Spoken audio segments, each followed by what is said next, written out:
I had an experience in the past when I decided to be an occupational therapist.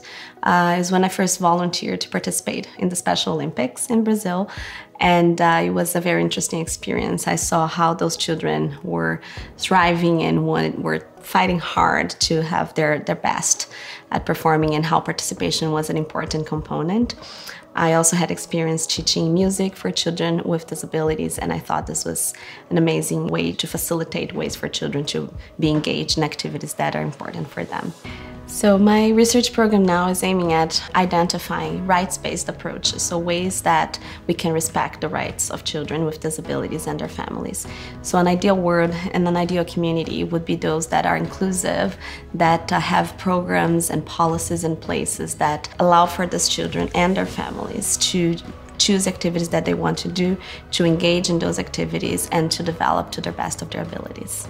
All these programs, some of them exist, but not all children know about it, not all families know about these programs or have access to them.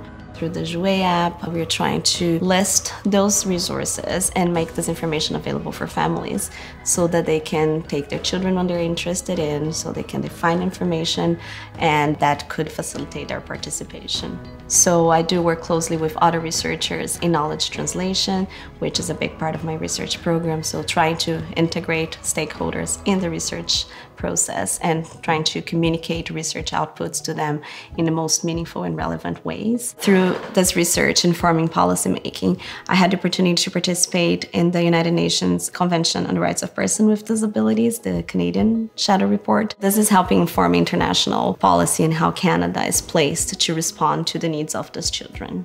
So these opportunities make me feel like research has a relevance and that we can make a difference in contributing for these families at the national and international level so that children can have better lives, they can be happier, and families can also enjoy better quality of life and well-being.